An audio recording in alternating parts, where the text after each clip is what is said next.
Good morning, everyone. Thank you for joining our webinar today, Secrets to Holiday Postcard Marketing Success. I'm Jill Bastian, and joining me today is Amber Cleve.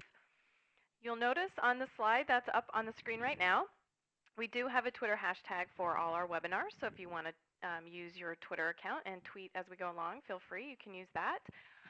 Also, just a couple of housekeeping things before we get started with the webinar. We do have a Q&A at the end, so if you think of questions along the way, feel free to type those into the box that you see in your GoToWebinar window, and we'll be happy to answer whatever questions you have at the end of the webinar. It'll probably be about 45 minutes long today. Um, Probably the number one question that we get is this being recorded? And the answer is yes, we do have a recorded version of this to send to you. So once the webinar is over, we'll send some follow-up emails out, and you'll have a link to the recorded version in that email that we sent to you. So with that, let's go ahead and get started with the webinar. So this is our agenda today. This is what we're going to go over. We're going to do an overview of direct mail postcards, some information on postal lists, best practices, ideas and examples, and we're actually going to have a lot of ideas and examples today. We've pulled in a lot of holiday ideas for your upcoming holiday postcard marketing campaigns. So we'll take a look at those a little bit later. So why postcards? Postcards are the least expensive form of direct mail, and according to eMarketer, they were one of the top marketing tactics with the highest ROI in 2008. And we have recently surveyed our customers and asked them what type of marketing they respond to, and direct mail was first on their list. One of the great things about postcards is you don't need to worry if it's something that people are going to see, because there's nothing that they need to open with a postcard. It's already open. So as soon as they have the postcard in their hand, they're going to see whatever message it is that you have sent to them. There's also an element of active involvement for your recipients. They have to do something with your postcard. They can put it on their fridge, maybe file it away for future use if it's a service that they're going to be needing in the future, or some kind of coupon for the future. Or whatever it is that they're going to be doing with it, they have to act with your postcard. So your message and your name is getting out to them. There's no list limitations with postcards, so there's not a do not send direct mail list, so you can mail to people if you have their address. So generally, of course, what you want to send to are your internal or house lists, but you can certainly branch out and use a rented or purchase list for postcards, and I'm going to say this just for postcards. You can use a purchase list in our system. For emails, we do not allow purchase lists. There are a lot of issues that can come up with that. But for postcards, you can purchase a list, and we'll go over that a little bit in a couple of slides ahead. Postcards are also a great way for you to build your mailing list. So by purchasing a list and sending to people, you can help build your mailing list, including your email mailing list. You can drive your recipients to your website to sign up for your email offers or newsletters, whatever it is you're sending out. And we can see an example of this a little bit later. It's a great way for you to keep your list clean. A lot of times contact information will change, and unfortunately with the way the economy has been, people change jobs a lot, or positions are removed from a company. So unlike sending an email to a person who may not be currently working at the company and the email will bounce, the direct mail will end up in front of whoever is currently doing the job that was doing the job previously. So you'll be able to get your information in front of the right person anyway. And then the other way that it helps keep your list clean is that any addresses that are bad will be returned to you by the USPS. So the postcards in our system are sent as first-class mail, and so you will get them returned if there's something wrong with the address. So we're going to continue a little bit more on why postcards. You can also use your postcards in tandem with other other marketing, like emails or telephone calls, or even personal visits if that's something that you do with your sales team or your company. You want to establish a frequency that fits your product and your offer, and then stick with it. So maybe you want to try mailing a postcard once every 2 weeks for 2 months, or mail one once a month for 6 months. This type of frequency will help keep your company and your product or service top of mind for your prospects, and it'll cost very little money for doing that. An important thing to note is that repetition really works. So if you are consistent with your messaging, your customers or prospects will eventually have a need for your product or service, and they'll go to your website or give you a call or come to your store because they'll remember you from the postcards. You can also have your postcards be trackable. It's not as easy as, excuse me, geez, it's not as easy as with, for instance, emails where we can track the opens and clicks and things like that. But you can do a couple things on your side to make it easy for you to be able to know when people are getting your postcards and if they're reacting to the message from your postcards. So one of the things you can do is create a specific landing page on your website. So have a URL in the back of your postcard that says, www.yourwebsite.com/postcard2010 or whatever your landing page is, and you can track people hitting that page, and you'll know that they're coming from your postcards. You could also request some type of a response. So if it's something that they need to call in about, you can have them mention the postcard to get a discount, or mention the postcard to receive some kind of special promotion. Or even have them bring the postcard in. And then that way you know who's receiving the postcard and how effective your messaging has been. Postcards are also really easy. It's easy to create them and easy to launch, and they're very simple, but they're also very powerful. They're kind of like mini billboards. They're easy for the recipient to see the information and easy for you to create. People will have their stack of mail that they get from their mailbox, and as they're even walking to their front door, they'll already have seen your message because it is like a little billboard. It's right there, right in front of their face. So they will see whatever your information is. All right, thanks, Jill. Now that we talked about the why to use postcards, let's cover some ideas on when to use postcards. So you can use postcards to actually drive email signups to your house email list. So if you have a list of people that haven't opted into email list, but you want them to, you can send them a postcard asking them to. And that's pretty easy to track too. You can just see if there was, much of an increase after you sent the postcard. Just simply ask them to go to your website and sign up. You can also provide an incentive to get people to opt in, and you can test that too. Do they respond better with an incentive, or does it make a difference, if we don't offer one? So there are lots of things you can do with that. And then you can also use postcards if you're attending a trade show. So trade shows often will provide a pre and post show list. So because these people haven't opted into your list or to your email list, you can't send them an email, but you can actually send them a postcard before the show and say, hey, we're going to be here. Come by our booth, take some action with us.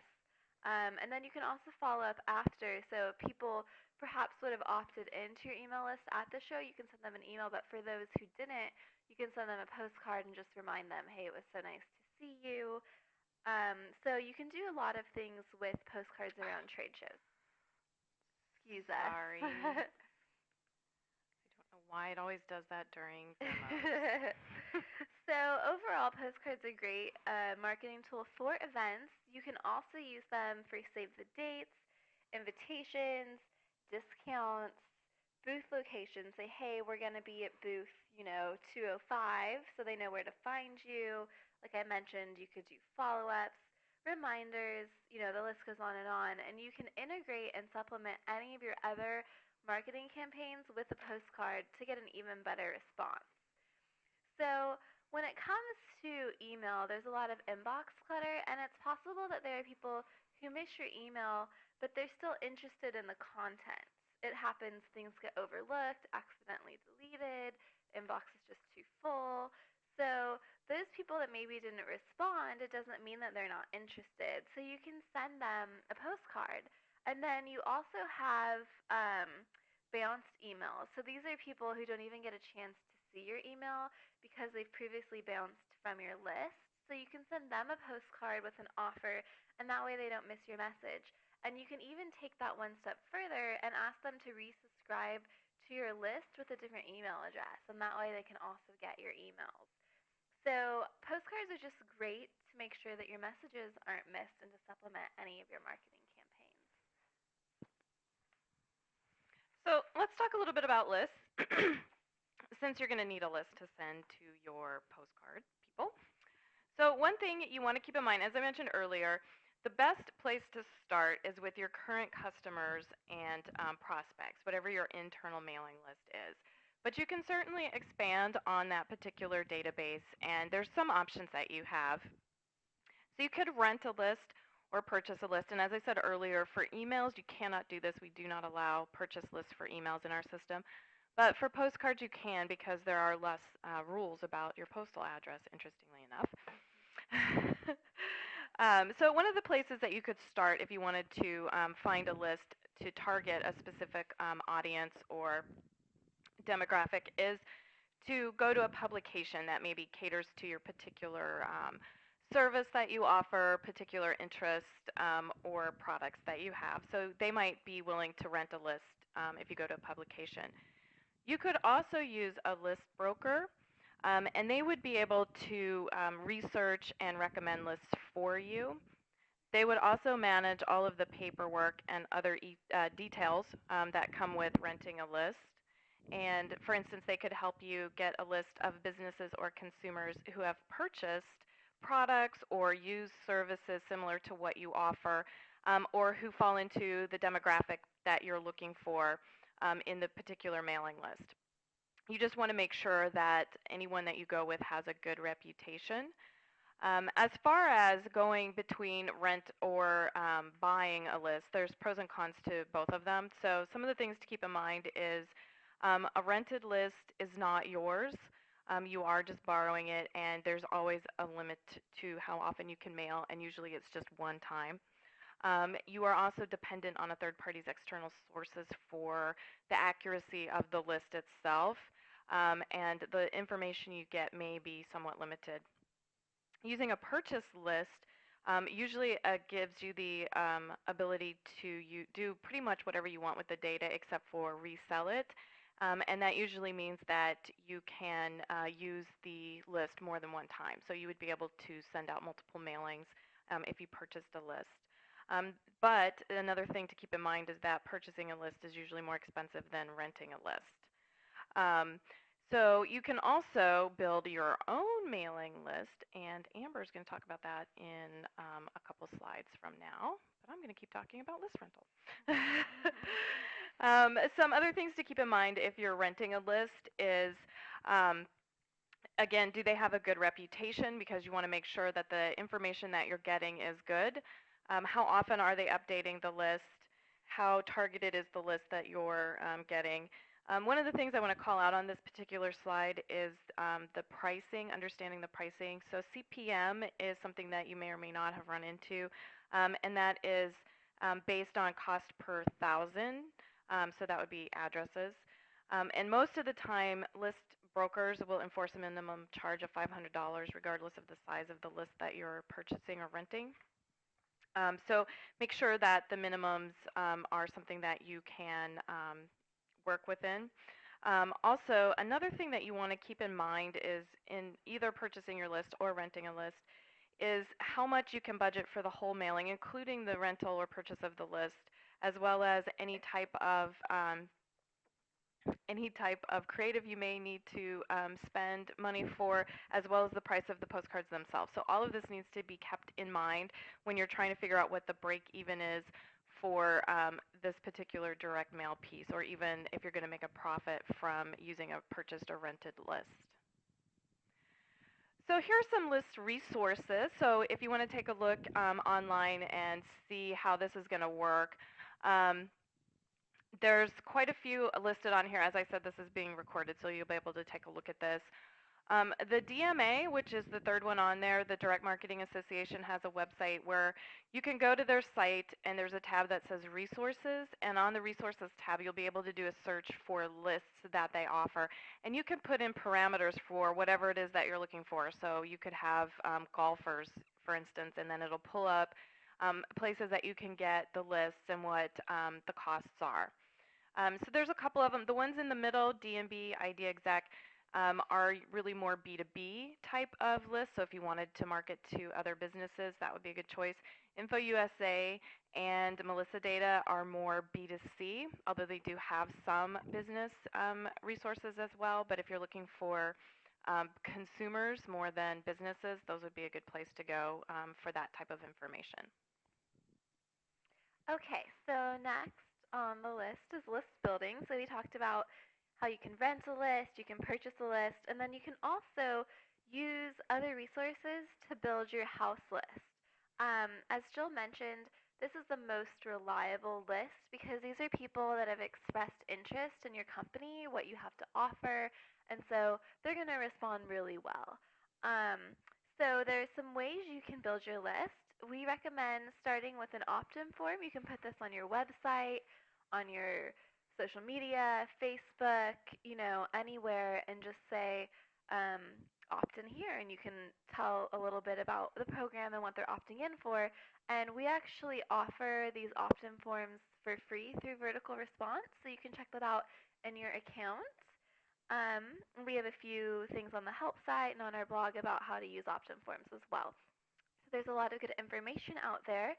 And then you can get everyone involved. So if you have customer service, calls and transactions, just have them ask the people calling in, are you on our mailing list? Here's why you should join. So you can collect information that way. And then you can also collect information if you have a storefront at your checkout with either a guest book or a fishbowl where people can drop in a business card. So those are also great ideas if you're at an event as well to collect business cards, have people fill in their information, that type of thing. So postcard campaigns, as I said, just simply the most successful if mailed to your house list. And then also you have the information building your house list that's also email addresses. And so you can market these people in a lot of different ways. Okay, now we're going on to postcard best practices. So these are things that you should keep in mind when you're starting your postcard marketing campaigns and you're planning that type of thing. So, when it comes down to the creative and the actual overall idea of your message and your campaign, you want to limit the postcard, limit the scope to one idea. There's limited space on your postcard, so it's wise to just limit it to one offer, something that people can really notice and hone in on instead of being distracted. There's just not a lot of room there, and you want to keep it really targeted and simple. And if you have like a multi-topic sales pitch that you want to do, you can use that as a brochure, put it on your website. People can go and see more information. But this is just, there's 4x6, 5x7. You just don't have a lot of space to work with. So going along with that, you want to have one dominant image on the non-addressed side of the postcard. So your postcard's image should really support your headline, and together they must identify and engage the audience. So choose an image for your postcard that's eye-catching and relevant to your message, as well as relevant to the reader in some way. And then you also need to focus on the offer. So a good offer and a solid promise of value will motivate people to respond. So a pretty postcard is nice, but just a pretty image isn't really going to get people to do anything. So before you worry about the wording or the design of the postcard, you want to just think about what is it that I'm trying to offer? What do I want them to do? What's the whole point behind this postcard? And what is it that's going to make people say, yeah, I'm really interested and I want to learn more about that?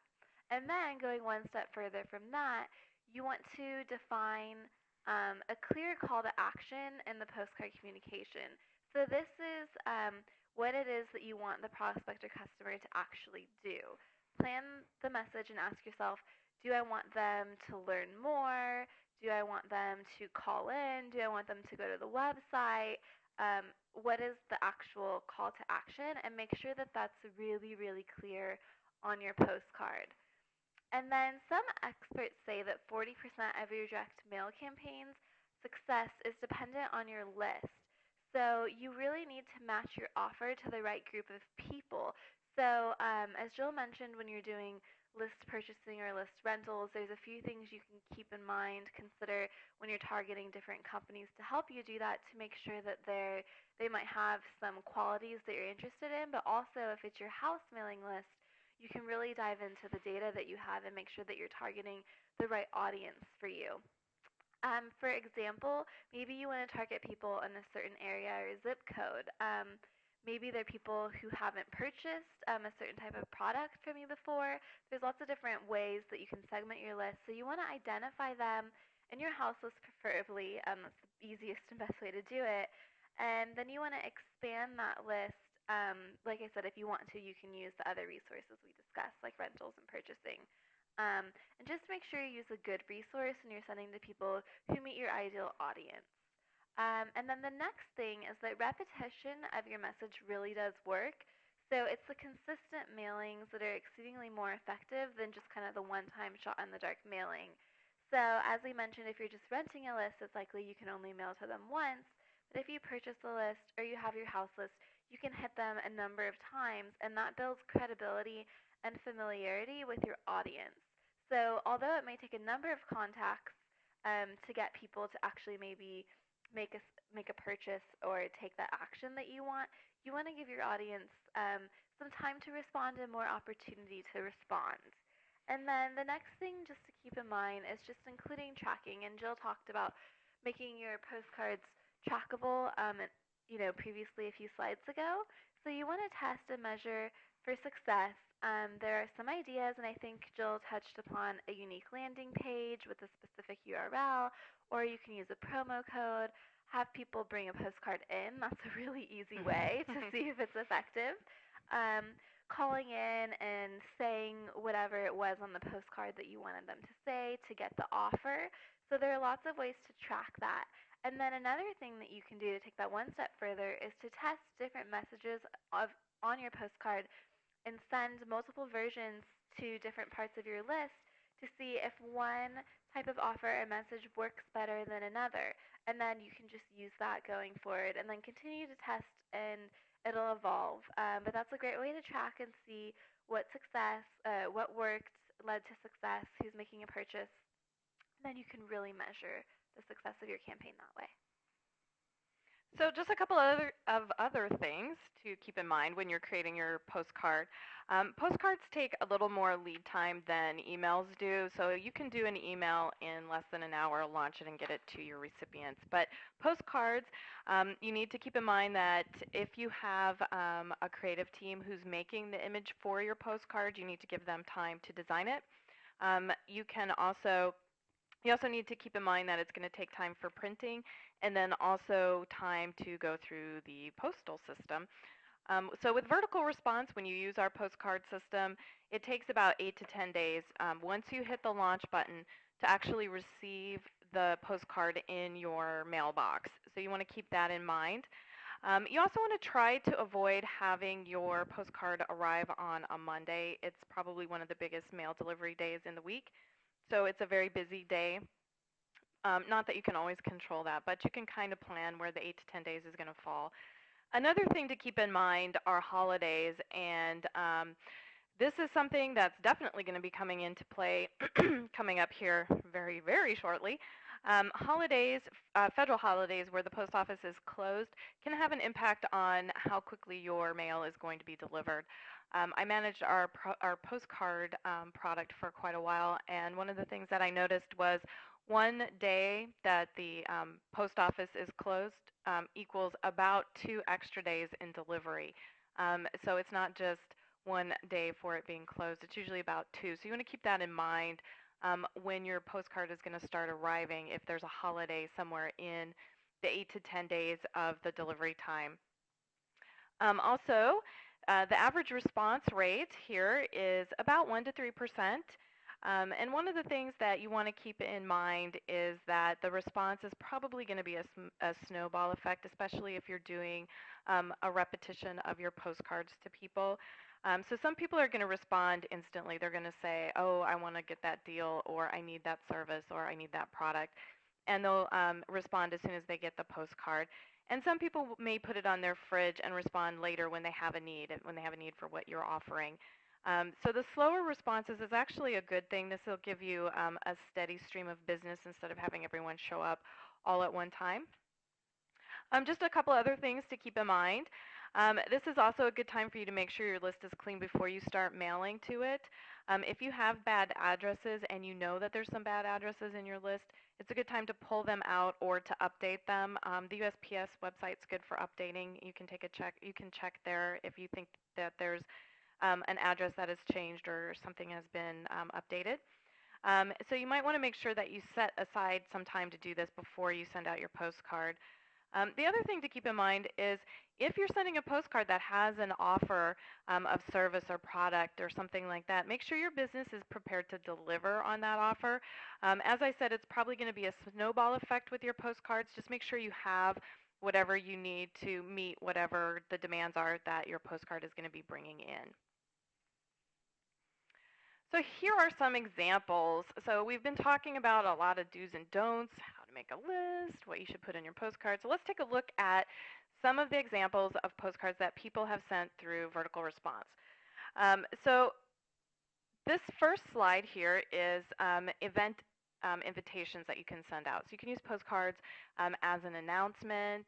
You can do booth location if you're going to a trade show. That's a great way to use the list from the trade show. As Amber said earlier, because the people on a trade show list haven't specifically requested to receive emails from your company, you can't mail to them, but you can send a postcard.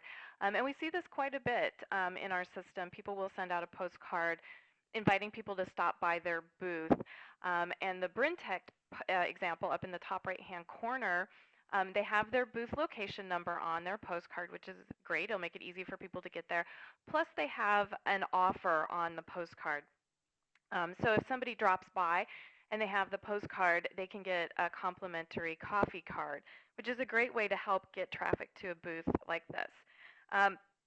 They also have used postcards as follow-up. So after they've had people attend the trade show, they'll send out a postcard as a follow-up for anyone who stopped by and thanking them for coming by. And they also will have a sales rep follow up with an email or phone call for anyone who stopped by the booth. So it's a great way for them to also keep in touch after the event. The other example on this page is an invitation to an event that this company was having, and they had an open house. And it was a way for them to celebrate their success as well as to thank their customers. This is a great time of year for sending thank yous to your customers. November is a good time for that, I think. And they offered some refreshments for people who came by as well as some new product demonstrations. So it's a great way to keep in touch with your customers as well by having some kind of event like this. Okay, so here's another postcard example, and this one is for referrals or refer a friend. So you can send postcards regularly to your best customers or contacts and ask them to refer people to your business. So word of mouth referrals are extremely valuable, and to get even better results, you can incentivize by providing some kind of a discount or a bonus to the referred, or even both.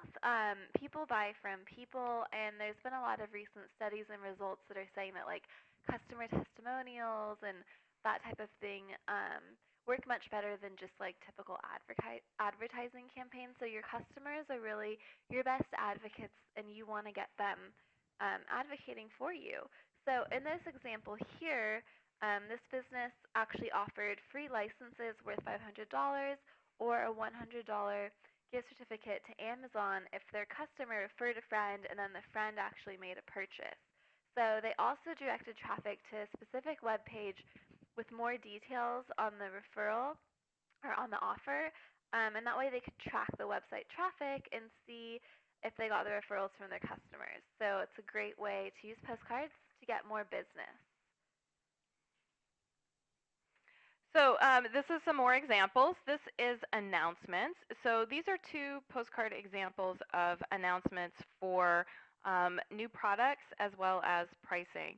So if you have a new product that's available and you have customers who want to know about that or who are interested, you could send out a postcard to let them know about that.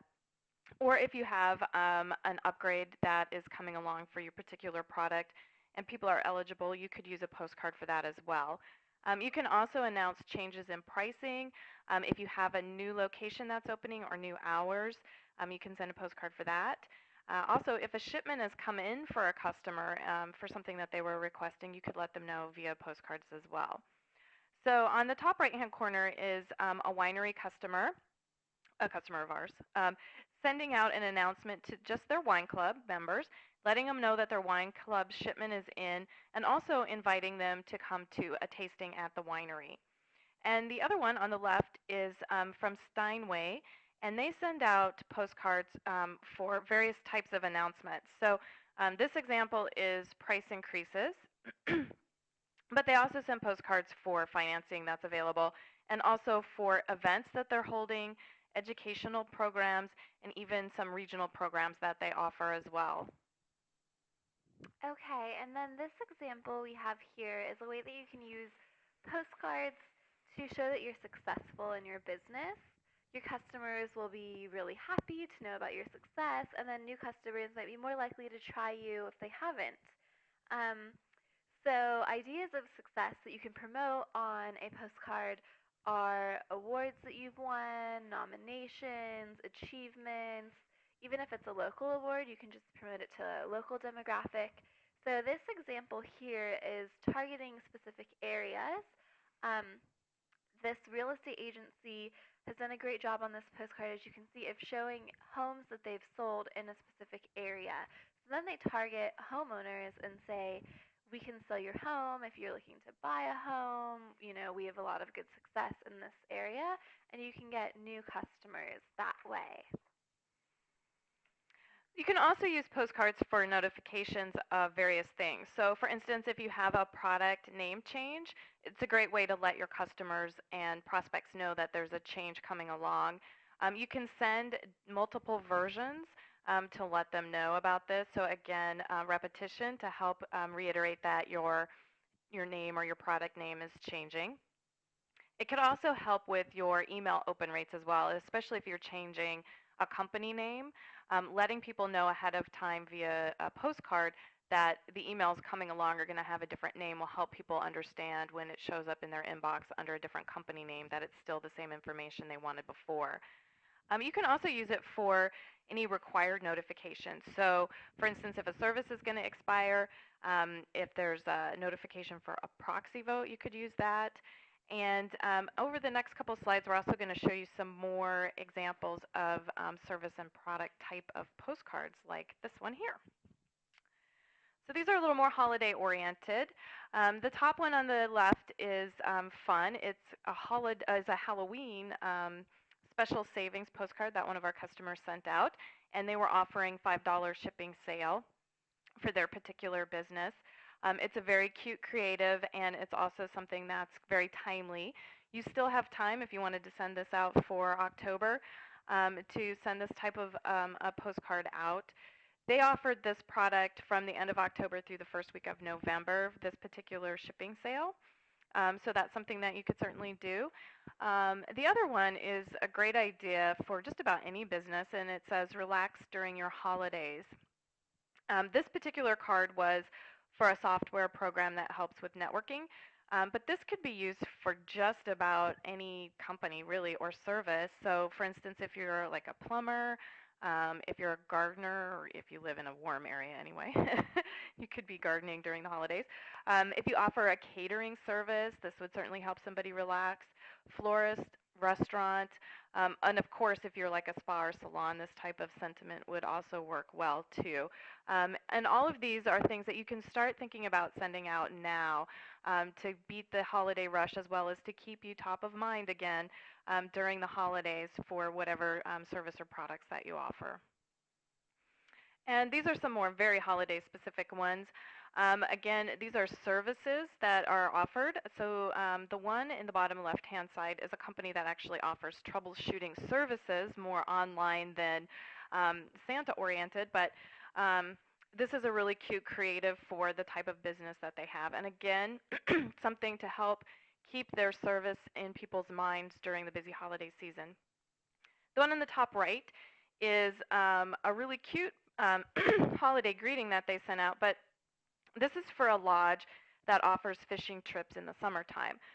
Obviously, wintertime is not really a time that people go fishing very often, and this is a great way for them to keep top of mind for the people who come to their lodge, to remind them that they need to start thinking about booking for next year maybe. And it's also to remind them, fishing season isn't that far away. So this is a really cute idea for a postcard and holiday greeting. Okay, so here we have a few more examples of postcards for reminders. So both of these postcards that we have here are reminders for services that you might need during the holiday season. So the first one is actually for a lodge, a ski lodge, and they are sending this out as a way to remind people to book with them and to come travel to their lodge and ski and use them during the holidays. They did send this out in the beginning of November because that's when their season started. But if you have something that's a little more relevant or timely for all year round, or earlier in the fall, you could send out your reminder now. And then the bottom one here, this is actually a restaurant that is reminding people to book their restaurant early for holiday parties and events, and that's really great for your personal or corporate, actually. And then they also mention gift certificates as gifts, and then you can come to their website and they have some other events there, like a New Year's Eve event. You could also do like band schedules, live performances. You could even include like special holiday menus, that type of thing. The list goes on and on. And then here we have a whole bunch of great postcard ideas. So postcards are great for driving web traffic, and as we mentioned before, getting people to opt into your list. So there's an example in the right upper corner, and this is the Barley House. They're a restaurant, and they're welcoming new people to their area that moved there and asking them to sign up for their newsletter. And if they do, they'll get a coupon emailed to them for 50% off of their first meal at the restaurant. So it's a great way to target people in your area and to get new customers to come in.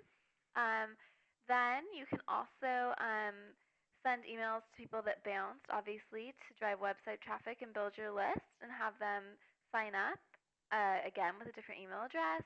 And then there's lots of other things you could do. Series, you could do personal thank you notes.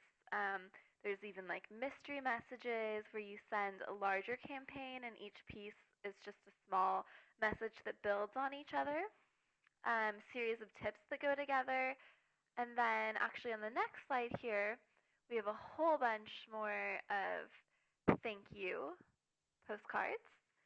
So this is a busy slide, but it has some great examples of holiday thank you postcards. And November is coming very quickly, so it's a great time to start now thanking your customers, and you can even maybe offer them a special offer. So all of these postcards that you see here were actually sent in October, except for the one in the top right. But they thank the recipient for their business throughout the year, and then they offer a discount or a special rate for the next time they actually use the service. And then just even more postcard ideas. Of course, there's personal. Here at Vertical Response, we've seen everything from holiday greetings to birthday party invitations, Valentine's, graduation announcements, save the dates for weddings, wedding announcements, babies, happy birthday to customer or customer anniversary. You can definitely use them as loyalty programs. Then you can do coupons or discounts. So when you use a postcard as a discount coupon, you could even do it as like a ticket to an event for entry. You raise the possibility of a response. Then, of course, there's like online codes. As I mentioned, ticket for entry, bring the postcard in. So this is the time of year when we see a lot of personal postcards come through, especially for the holidays, with holiday wishes, Happy New Year's, just celebrations for the holidays, which actually this one down here, the one with the boots, is really cool. It's just like annual winter solstice honoring day. I mean, that's a holiday that you wouldn't even really, or maybe it's not even a holiday, but like you wouldn't even really think about it. But it's an event or a reason to send a postcard communicating to your customers.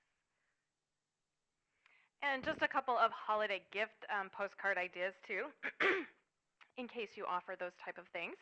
In the top right-hand corner is an example of a company that has yoga products, and so these are some yoga gifts. The lingerie postcard is really cute. It's a really cute creative that they have, naughty and nice. And on the back of the postcard, they offered a $10 discount if somebody brought the postcard into the store. So it's a great way to drive traffic into the store, as well as having a really cute holiday graphic. And the one in the bottom right is a postcard from a winery, as you could probably imagine. It's a nice image. It isn't specific to any type of holiday, so you could certainly use something like this. And then they have a nice text that says "Celebrate the Holidays." On the back, they also had a list of some of their recent wine releases, as well as some other gift type things that they offer at their winery besides just wine. So that can help drive people into their store or their tasting room as well. So now that we looked at all of these great examples of things that you can do with a postcard, this is an example of what not to do with a postcard. First of all, the creative is really great. The image on the front, "Why wait? The time is now," is really good. It's very time sensitive, and so that's a great way to get people to react to the postcard immediately.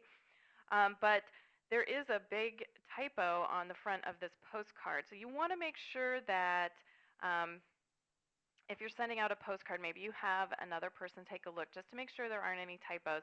If you look at the sale part, it says 10% off carpet and upholstery cleaning, and that should be carpet. So just make sure you have a couple eyes on that just besides yours. Sometimes you get used to looking at something and you miss things like that. Now, the thing that's really a problem is the back of this postcard.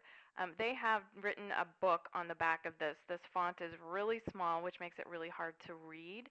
As Amber mentioned earlier, you want to keep your postcard focused and stick to one subject and one thing that you want your recipients to do or for them to read about. You don't want them to have to read a whole book on the back of a postcard. The other thing is you want to keep in mind what the post office is going to do to your postcards to get them through their sorting machines. So you can see where these red circles are on this postcard, and that's where the post office has put stickers for their scanning bars to get the postcard through their system. So on the right-hand side, it's covering up not only part of the huge amount of text that they have on the back, but it's also covering up the phone number so that it's hard for people to get in touch with them. And the one on the left-hand side is covering up their logo as well as part of their postal address, again, which makes it really hard for the recipient to get in touch with who they want to get in touch with.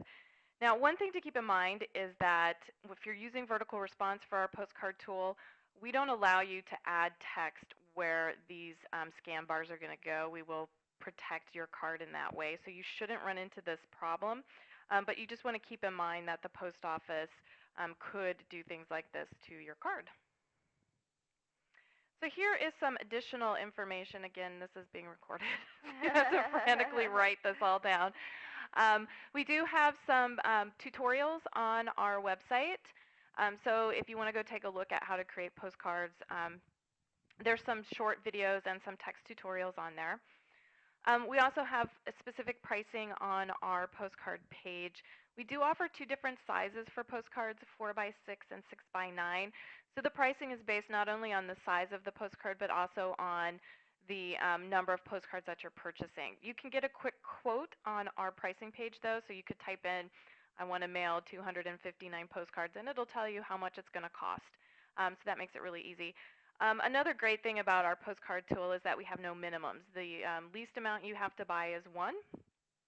So that's great. Most printing places have a higher limit. And then some of the questions that we get frequently is about the actual printing process. So the paper is 110, and there is a glossy UV coating that's put on the postcard to help protect it from all of the things that the postal system can do to it. The paper used is 30% recycled material. And another thing to keep in mind, this is a really long URL, but if you go to blog.verticalresponse.com, you can actually take a look at some upcoming holidays if you would like to market around them, not only email marketing, but also your direct mail postcard marketing to keep in mind if you want to use that for your holiday planning. And so in October and November alone, we have Halloween coming up. There's Fall Back on 11/7, Veterans Day is in November, Black Friday, Cyber Monday, So that's, a handful right there, not to mention what's coming up in December as well as New Year's. So, There's a lot. yes, don't want to miss out on those opportunities. So, just a short recap here. We hope that all these tips were helpful so you don't get left behind in postcard marketing. Postcards really do make sense for any small business, and you can't go wrong with these tips. We use them ourselves. Don't forget it's easy because we print, address, and mail for you. And if you haven't tried it already, you can try for free by sending yourself one trial postcard, and you can just see how easy it is and how the creative turns out. It always looks really nice. So we also have a scary steep postcard sale going on for the holidays. So until 10/15, you can get 10% off of postcards. So you should check that out too.